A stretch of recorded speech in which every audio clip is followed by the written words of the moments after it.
नमस्कार दोस्तों, आज की कहानी है सेवा भाव की कसौटी। आइए शुरू करते हैं। स्वामी जी का प्रवचन समाप्त हुआ। अपने प्रवचन में उन्होंने सेवा धर्म की महत्ता पर विस्तार से प्रकाश डाला और अंत में यह निवेदन भी किया कि जो इस राह पर चलने के इच्छुक हों वह मेरे कार्य में सहयोगी हो सकते हैं। सभा विसर्जन के समय दो व्यक्तियों ने आगे बढ़कर अपने नाम लिखवाए।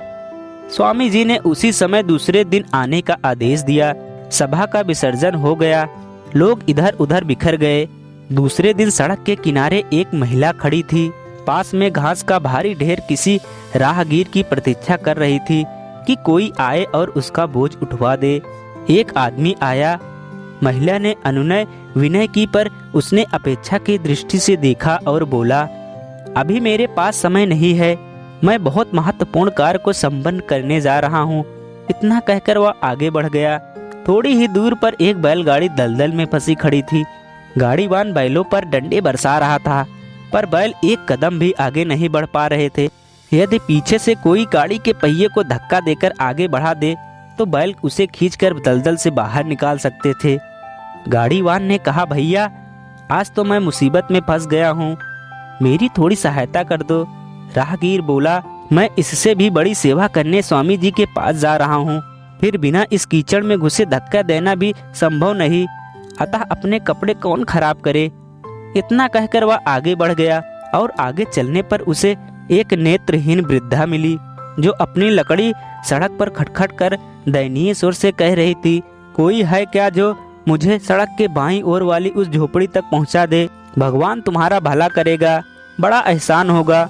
वह व्यक्ति कुड़कुड़ाया, क्षमा करो माँ, क्यों मेरा सगुन बिगाड़ती हो। तुम शायद नहीं जानती मैं बड़ा आदमी बनने जा रहा हूँ, मुझे जल्दी पहुँचना है। इस तरह सबको धुतकार कर वह स्वामी जी के पास पहुँचा। स्वामी जी उपासना के लिए बैठने ही वाले थे। उसके आने पर वह रुक गए।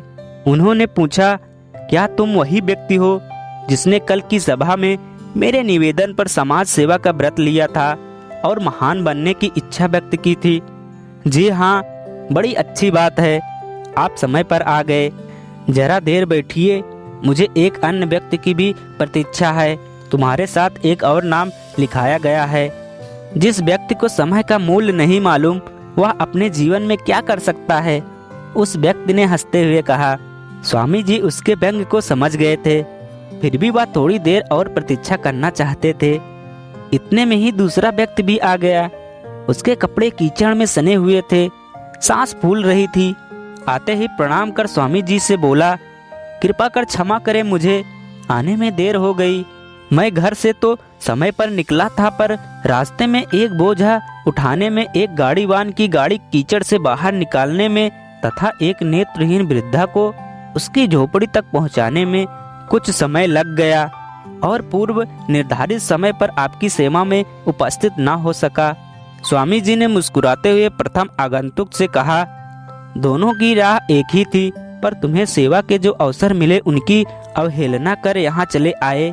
तुम अपना निर्णय स्वयं ही कर लो। क्या सेवा कार्यों में मुझे सहयोग प्रदान कर सकोगे?